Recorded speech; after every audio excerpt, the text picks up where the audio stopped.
Hello friends, welcome to Yana maths channel. 3 અંકોનો ગુણાકાર 3 અંકો સાથે કેલ્ક્યુલેટર વગર માત્ર તમે 15 થી 20 સેકન્ડમાં જ કરી શકો.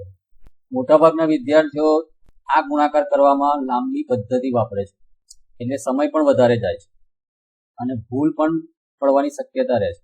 પણ વૈદિક મેથ્સની મદદથી આજે આપણે આ વિડીયોમાં 3 અંકોનો ગુણાકાર 3 અંકો સાથે કેવી રીતે કરી શકાય એ સરળતાથી શીખીશું. તો વિડીયોને અંત સુધી જરૂરથી જુઓ.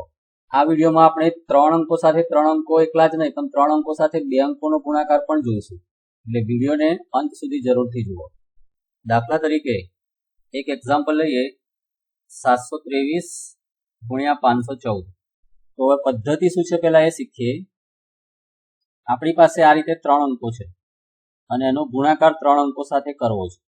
તો સૌથી પહેલા જે એકમના અંકો છે એનો ગુણાકાર કરીશું. તો 3 અને 4 નો ગુણાકાર થશે 12. તો અત્યારે આપણે અહીંયા 12 લખીએ છીએ આ રીતે. પછી બીજા સ્ટેપમાં એકમ અને દશકના અંકોનો ગુણાકાર કરવાનો છે, પણ આમ ક્રોસ ગુણાકાર કરવાનો છે. દશક સાથે એકમનો અંક અને એકમ સાથે દશકનો અંક, અને ગુણાકાર કર્યા પછી એ બંનેમાં સરવાળો કરીશું. એટલે કે અહીંયા થશે 2 ગુણ્યા 4 8 અને 1 ગુણ્યા 3 એટલે 3, અને બંનેનો સરવાળો 8 ને 3 11. એટલે બીજું સ્ટેપ અહીંયા હું અલગથી બતાવું છું. એકમ સાથે દશકના અંકનો ગુણાકાર અને દશક સાથે એકમના અંકનો ગુણાકાર. હવે ત્રીજા સ્ટેપમાં આપણે આ રીતે ગુણાકાર કરવાનો છે. 100 માં અંકનો ગુણાકાર અહીંયા એકમના અંક સાથે, તે જ રીતે અહીંયા 100 માં અંકનો ગુણાકાર એકમના અંક સાથે, અને વચ્ચે આ બંનેનો ગુણાકાર દશકના અંક સાથે દશકના અંકનો, અને ત્યારબાદ બધાનો સરવાળો કરીશું. એટલે કે અહીંયા ગુણાકાર કેવી રીતે થશે? 7 સાથે 4 નો 28, 5 સાથે 3 નો 15, અને 2 સાથે 1 નો એટલે કે 2. પછી આ ત્રણેયનો સરવાળો થશે. 28 ને 2 30, 30 અને 15 45. એ અહીંયા લખું છું. હજી 2 સ્ટેપ બાકી રહ્યા. ટોટલ 5 સ્ટેપમાં ગુણાકાર થાય છે. હવે 2 સ્ટેપ કયા છે? તો 100 માં અંક સાથે દશકના અંકનો ગુણાકાર અને દશકના અંક સાથે 100 માં અંકનો ગુણાકાર. તો અહીંયા શું મળે છે જુઓ. પહેલા આને કાઢી નાખીએ. તો 7 સાથે 1 નો ગુણાકાર 7, 5 સાથે 2 નો ગુણાકાર 10, અને બંનેનો સરવાળો એટલે કે 17. ફરી આપણે અહીંયા 3 અંકો સાથે 3 અંકો બનાવી દીધા. ફાઇનલ સ્ટેપમાં 100 માં અંક સાથે 100 માં અંકનો ગુણાકાર આવશે, જે અહીંયા થશે 7 ગુણ્યા 5 એટલે કે 35. હવે આપણે ફાઇનલ આન્સર કેવી રીતે લખવાનો છે? તો દરેકમાં આપણે એકમનો અંક લખીશું. અહીંયા છે 2, પછી 1 અહીંયા આપી દઈશું. 11 + 1 12, ફરી આ 1 અહીંયા આપી દઈશું. 45 + 1 46, 46 માં 6, પછી અહીંયા 4 આપીશું. 17 ને 4 21, 21 એટલે અહીંયા 1 નહીં, હવે 2 આપવા પડશે, કારણ કે 21 થઈ ગયા. અહીંયા 2 આપવા પડશે. 37. 3,71,622 આપણો આન્સર છે. ફરી એક નવા એક્ઝામ્પલથી સમજવાનો પ્રયત્ન કરીએ. 524 ગુણ્યા 318. અહીંયા ટોટલ 5 સ્ટેપ છે. પહેલું સ્ટેપ 4 ગુણ્યા 8 32. એકમ સાથે એકમના અંકોનો ગુણાકાર, મતલબ યુનિટ પ્લેસના નંબરનો યુનિટ પ્લેસના નંબર સાથે મલ્ટીપ્લિકેશન. પછી આવે આમ ક્રોસ. 2 ગુણ્યા 8 16, 1 ગુણ્યા 4 એટલે 4, 16 ને 4 20. 2 સ્ટેપ પૂરા થયા. જે આ ત્રીજું સ્ટેપ છે એ મહત્વનું છે. 5 નો 8 સાથે, 3 નો 4 સાથે, અને 2 નો 1 સાથે. 5 ગુણ્યા 8 40, 3 ગુણ્યા 4 12, અને 2 ગુણ્યા 1 એટલે 2. 40 ને 12 52 ને 2 54.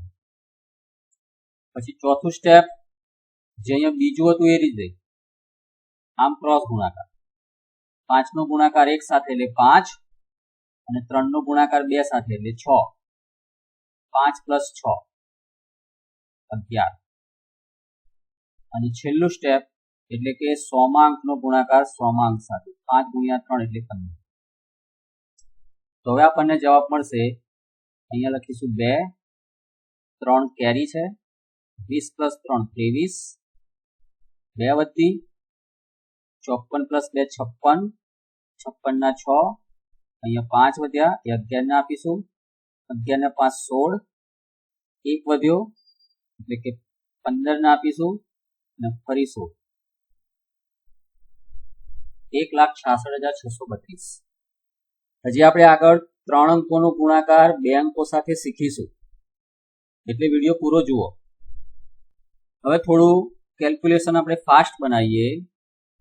એક નવો એક્ઝામ્પલ લઈએ 582 × 327. હવે આપણે કેલ્ક્યુલેશન થોડું ફાસ્ટ કરીએ. જો 2 × 7 14 પછી આમ ક્રોસ ગુણાકાર 8 × 7 56 2 × 2 4 56 + 4 60. હવે વચ્ચેનું પદ આવે ત્યારે થોડું તમારે ધ્યાન રાખવાનું.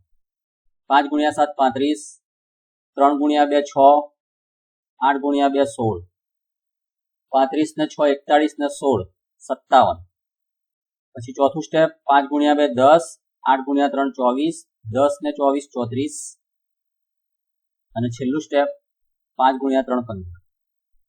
અહીંયા આપણે 4 લખીશું 1 આપીશું 60 ને એટલે 61 ના 1 લખીશું 6 આપીશું 57 ને એટલે 63 63 ના 3 6 અહીંયા આપીશું એટલે 40 40 ના 0 4 વધ્યા 15 ને 4 19 1,90,314.